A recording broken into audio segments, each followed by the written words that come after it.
Brasil, coração do mundo, pátria do Evangelho.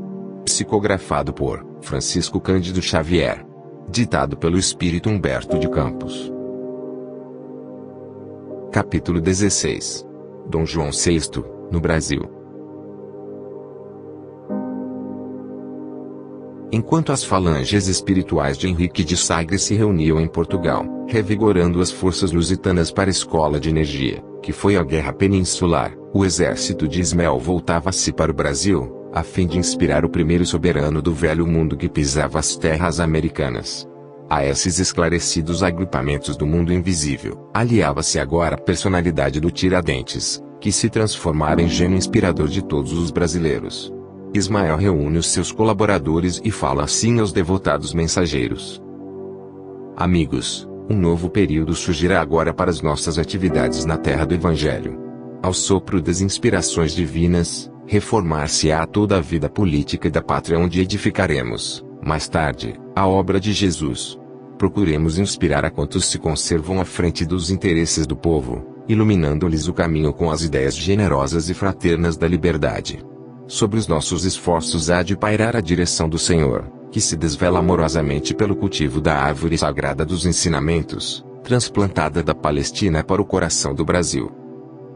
Aquela caravana de abnegados espalha-se então, por todos os recantos da pátria, distribuindo com os seus esforços fraternais as sementes de uma vida nova.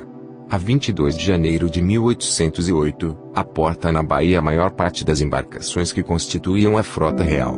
O povo baiano recebe o príncipe regente e sua comitiva com as mais carinhosas demonstrações de amizade. Clarins e bandeiras anunciam, sob um sol quente e amigo, a presença da família real nas terras do Cruzeiro. A cidade do Salvador julga-se de novo nos seus grandes dias, contando com a honra de ser outra vez a capital da colônia, mas os navios descem ao longo da costa para o Rio de Janeiro.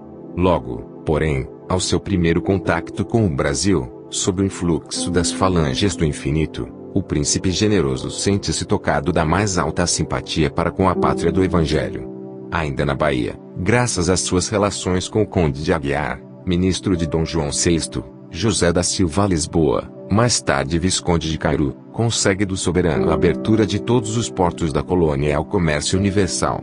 E note-se, que semelhante providência, a base primordial da autonomia brasileira, teve seus antecedentes, indiscutivelmente, na atuação das forças espirituais que presidiam aos movimentos iniciais da emancipação, porque, na Convenção Secreta de Londres, em 22 de outubro de 1807, um dos pontos essenciais que deveriam ser observados, em troca da proteção de Jorge III, a Casa de Bragança, no sentido de sua fuga para a colônia distante, era o da abertura dos portos do Brasil à livre concorrência da Inglaterra, reservando-se tal direito somente aos interesses britânicos.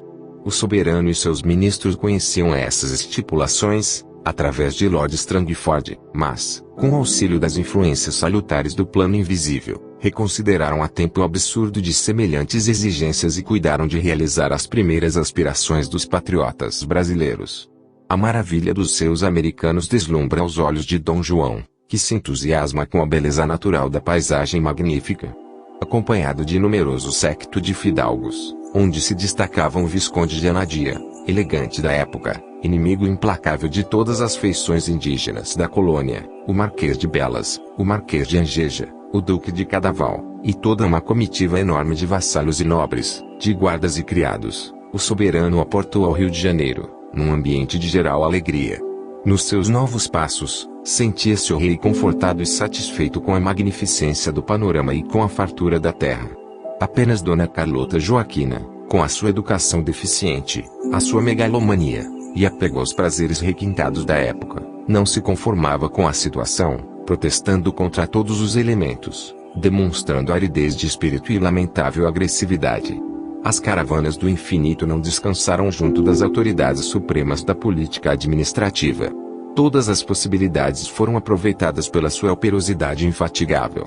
A 1º de abril de 1808, levantava-se a proibição que incidia sobre as indústrias nacionais, que foram declaradas livres, o que facilitou a colaboração dos estrangeiros estabelecidos nas costas marítimas da pátria do Cruzeiro, surgindo um novo período de trabalho construtivo do país, prestes a celebrar suas núpcias com a liberdade. O Rio de Janeiro, sob a direção do bondoso príncipe que, debaixo das influências poderosas do Alto, adotara um regime muito mais liberal do que as formas de governo existentes em Lisboa, enche-se de obras notáveis. Grandes instituições se fundam na cidade da mais maravilhosa Bahia do mundo. Surge a Escola de Medicina, o Real Teatro São João, o Banco do Brasil, organizam-se os primórdios da Escola de Belas Artes, cria-se a Academia de Marinha, o Conselho Militar, a Biblioteca Real, desenha-se o Jardim Botânico, como novo encanto da cidade, e, sobretudo, inicia-se, com a imprensa regia, a vida do jornalismo na terra de Santa Cruz. Entidades benevolentes e sábias, sob a direção de Ismael, espalham claridades novas em todos os espíritos e, sob os seus generosos e imponderáveis impulsos, as grandes realizações do progresso brasileiro se avolumam por toda parte, nas mais elevadas demonstrações evolutivas. O príncipe, contudo, não soube manter-se constantemente dentro das linhas de sua autoridade. Com as suas liberalidades na América, criava-se em derredor da sua corte toda uma sociedade de parasitas e de inúteis. Os reineis, abastados do Rio de Janeiro e das outras grandes cidades coloniais receberam títulos e condecorações de toda a natureza. As cartas honoríficas eram expedidas quase que diariamente. Por toda parte, havia comendadores da Ordem do Cristo e cavaleiros de São Tiago dando lugar a um grande menosprezo pelas instituições. Os nobres da época eram os novos ricos do mundo moderno. Conquistados os títulos, sentiam-se no direito de viver colados ao orçamento da despesa, apodrecendo longe do trabalho. Só os gastos da despensa da corte, dos quais vivia a multidão dos criados, no Rio de Janeiro, ao tempo de Dom João VI, se aproximavam da respeitável importância de mais de 15.000 contos de réis. O alojamento dos fidalgos e de suas famílias exigiu, por vezes a fio, as mais enérgicas providências da autoridade, no capítulo das expropriações. A chamada Lei das Aposentadorias obrigava todos os inquilinos e proprietários a cederem suas casas de residência aos favoritos e aos fâmulos reais. Bastava que qualquer fidalgo te desejasse este ou aquele prédio, para que o juiz aposentador efetuasse a necessária intimação, a fim de que fosse imediatamente desocupado.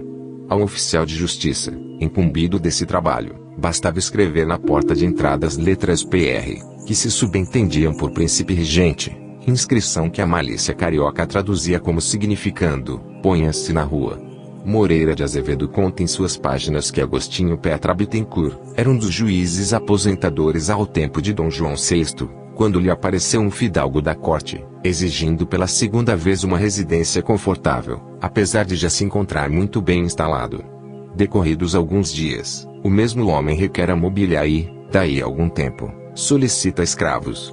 Recebendo a terceira solicitação, o juiz, indignado em face dos excessos da corte do Rio, exclama para a esposa, gritando para um dos apartamentos da casa: "Prepare-se, Dona Joaquina, porque por pouco tempo poderemos estar juntos." E, indicando a mulher, que viera correndo atender ao chamado, o fidalgo que ali esperava a decisão, concluiu com ironia: "Este senhor já por 2 vezes exigiu casa, depois pediu-me mobília e agora vem pedir criados. Dentro em breve, desejará também uma mulher e, como não tenho outra senão a senhora, serei forçado a entregá-la. Todavia, a despeito de todos os absurdos e de todos os dispêndios, que seriam de muito excedidos nos odiosos processos revolucionários, caso o país fosse obrigado a exigir pelas armas a sua emancipação, a corte de Dom João VI ia prestar ao Brasil os mais inestimáveis serviços, no capítulo de sua autonomia e de sua liberdade, sem os abusos criminosos das lutas fratricidas.